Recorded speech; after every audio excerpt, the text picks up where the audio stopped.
Hey there, Virgo Sun, Virgo Moon, Virgo Rising. Welcome to your reading for Friday. For February 13th. It's a Monday through the 19th. So you have here cards that really suggest that this week, and I'm thinking it's because Pisces. So the Sun moves into Pisces, which opposes your sign. That happens. This actually helps to create balance. So this opposition here is not a bad thing at all. It helps to bring in the balance. This week is about rebalancing yourself and bringing that energy in. Plus, we have a new moon, which always helps us bring in our energy. And so there's a rebalancing here that is going on. You have the crystal kingdom slowing down, materialism and psychic debris. But she has this. She's in meditation.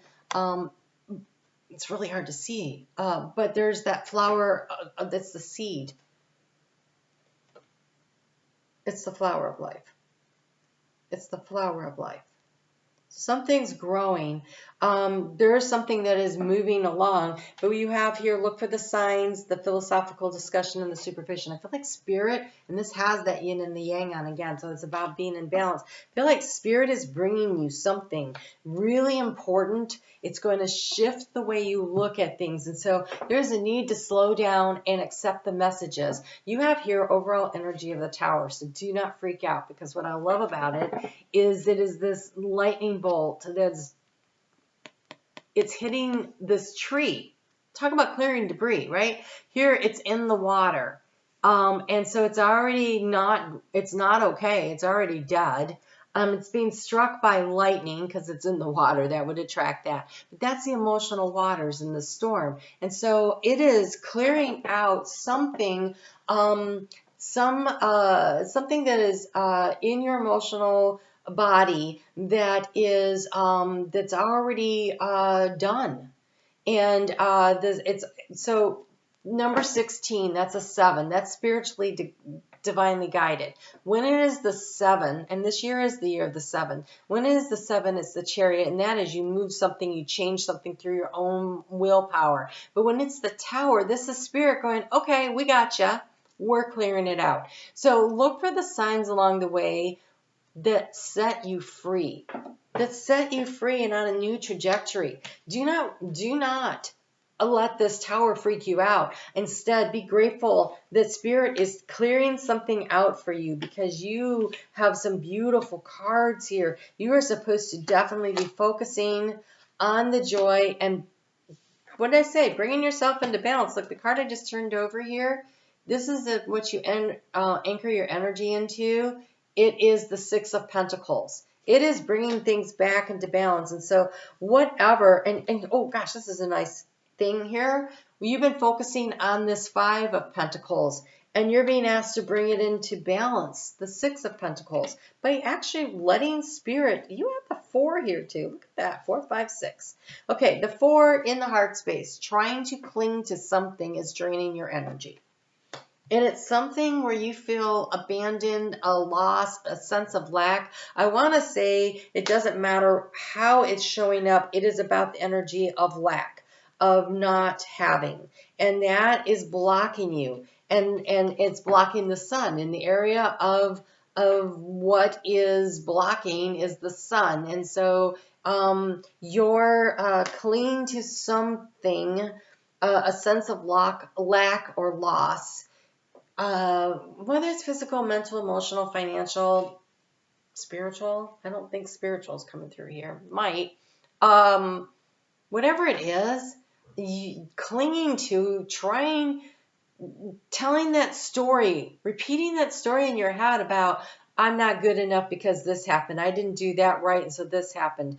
The Virgo energy of being so incredibly self-critical is blocking your joy.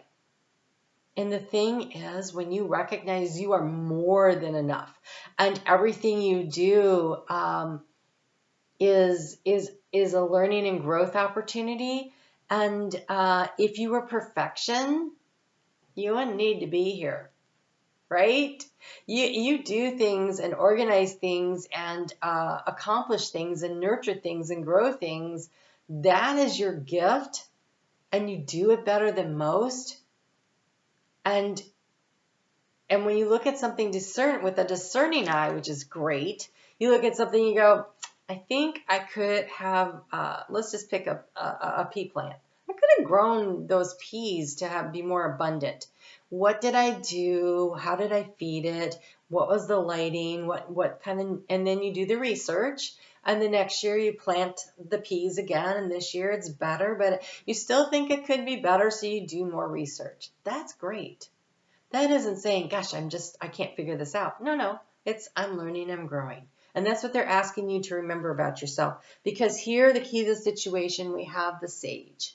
And the sage has the book of wisdom and knowledge opened up, and his third eye is opened up, and he's growing. You're growing in your wisdom and your knowledge. And the key is to observe without judgment. That is a learning and growth, and that you're learning more. And you're also kind of a teacher, right? And so what you learn, you can share with others. But sharing it with others, Three of Cups, and allowing others to share with you in a way that is joy-filled, right? So, oh, I figured this out. Look, this might work better. Have you tried this? Have you thought of that? And so offering suggestions in a way of, oh, I did that, and I tried this, and it worked for me. I don't know, but it might work for you. When you put it and phrase it in a way that allows others to hear what you're saying, that builds your sense of self-value and self-worth, because you have all this information and others are actually receiving it.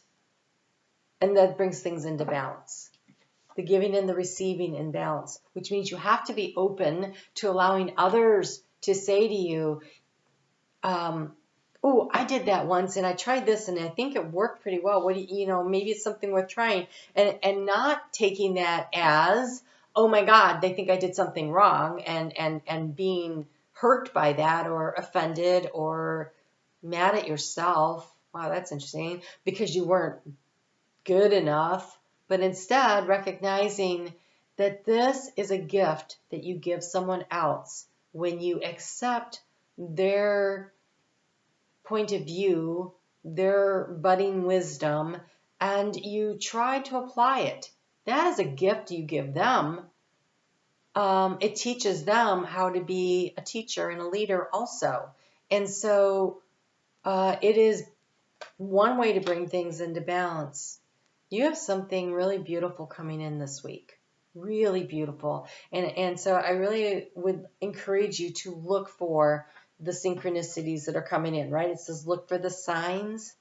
We have this beautiful emotional opportunity coming in, Ace of Cups. And so this is holding yourself open and available to receive from the universe something. It's something that takes you out of the 5 into the 6. Out of feeling lack into feeling in a balanced position. The 6 of Pentacles is actually a Virgo card. It happens during Virgo season. And the 8 of Pentacles, also a Virgo card. Nope.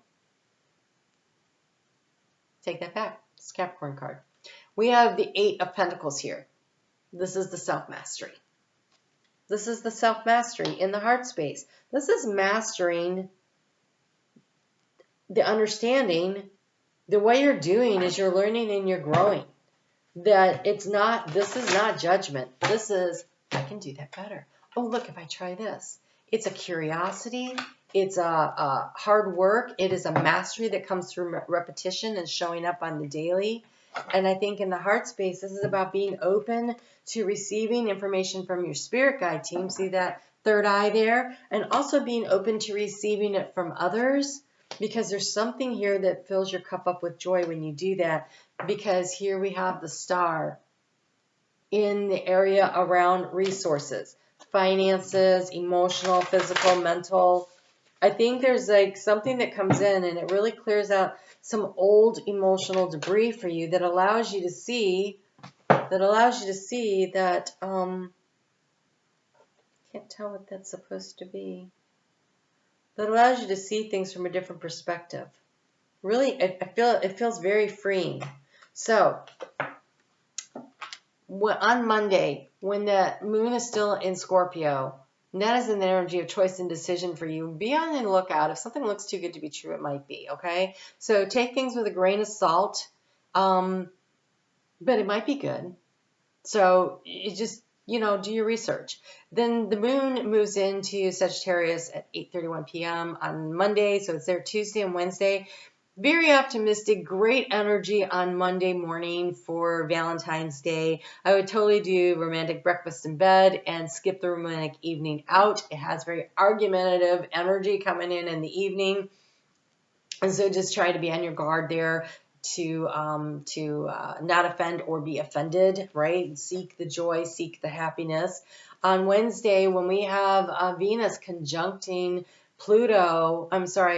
Neptune in Pisces, opposing your sign, she's so happy to be there, and Neptune, that's his sign, and he's like, hey, what do you want to do? And she goes, this is what I really want. This is my dream. This is my goal. Pay attention to what those goals and the dreams are, because you're being asked to go deep and explore your roots, to really ground something in. And so that dream, that thing that you really want, that thing that would allow the sun to shine, I think this is where you hold your cup open to the universe, is in this Venus conjunct Neptune energy. And this would be emotionally satisfying. And this is what I want. And then when Saturn moves into Pisces in about a month, well, actually 3 weeks now, that's time to really start the construction around it. Right now, it's about getting yourself in balance. So we have here when the moon moves into Capricorn, we have overcome any obstacles. How Capricornian of that is that? Wow. Okay, so overcoming the obstacles, but I think they're going to be in your heart space, because this is where this energy is really coming in here, is overcoming the obstacles. Understanding that you can do anything. Look, you have the lion spirit. Be generous of spirit with yourself and with others. But I really think that in most cases, when people, what we don't like about other people is because we don't like it about ourselves, right? It mirrors back to us, and we're like, ooh, I don't like that. I've had people tell me, I've had fixed sign people, which are kind of controlling energy at times, tell me I'm so controlling, and I laugh, because I'm not. I'm independent. But because I don't do what they want, they think it's controlling. And so it's mirrored back. Right? So that's what they see. So when you look at the way somebody does something and you think it's not correct and it really bothers you, it's not about them. Right? When you point your finger, they're all pointing back at you, right? It's about you. It's about you feel the need to do everything correct. And that's why it bothers you when someone else doesn't do it, right? It's that reflection. And so when we become very generous of spirit with ourselves, like it's okay to not be perfect. It's okay not to get it right, because it's a growth and learning opportunity. It gives me the opportunity to overcome obstacles. When we climb a mountain, when we overcome an obstacle, when we do something tough, we can go, oh my God, look at me. I'm so good. I'm so proud of myself. Look what I did. It allows you to be satisfied. It fills up the emotional cup. If we didn't have challenges, if we didn't have the opportunity to prove to ourselves that, hey, we can learn, we can grow, we can learn, we can grow, then where's the fun? Where's that sense of pride that comes in? And so give yourself the gift of that. And also, again, I really do want to encourage you, though, to allow others the opportunity to develop in themselves the ability to mentor others. And so when someone offers you something, and it may not come to you in a way that you really want to hear it, try to accept it as they're learning how to mentor. And they may have some work to do in that area, how to present an idea to someone in a way they want to hear it. But your response is going to dictate what they learn and how they grow. And you're here to help others learn and grow, and yourself, right? Both. So you have here, again, that card of balance, the number 6, looking at the underbelly.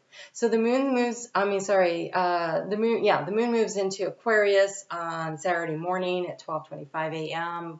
really social energy over the weekend, especially on Saturday. And then as the sun moves into Pisces, 5:35 p.m. Eastern Time Zone U.S., and sets up for just a few hours later that new moon. Well, about a day later, the energy starts dropping, and it's time to snuggle in, to come to yourself, to draw your energy in. Don't plan any. That should be a low key day. Do not plan big. Don't think you're going to be super productive that day, because you'll be disappointed, and you need to be generous of spirit. Understand that you probably won't get a lot done this weekend. You might have a nice social time. You could snuggle in the morning. Allow yourself the time to just be down, because right before that, especially when it's opposing your sign, that new moon, it's always very energetically low. So use it. Use it to meditate. Use it to I don't know, just hang out with the people you care about in a very low-key way, to nurture and nourish body, mind, and soul, okay? So you have here, be sure that you're using your time to the best possible manner. That's for this energy of this Piscean energy coming in. You might consider this a time to organize yourself, or perhaps a project you're working on could use some fine-tuning. And so if you're going to feel the need to do something, it needs to be something not, something where, I want to say, like, you go in a drawer or a shelf, or, maybe just not a big project. Do not give yourself a big project. Maybe you sit down and plan out your garden for the summer. You do something that's fun, it's gentle, it's low-key, and that you just enjoy the energy, all right? You guys take great care. I'm on Facebook every day. I'd love to see you over there, and I will put your success video here if you haven't seen it. Your success video was so good. Spirit had me to teach you, to show you how to visualize and manifest something using a pendulum. It was great. All right, I will talk to you guys soon. You take good care.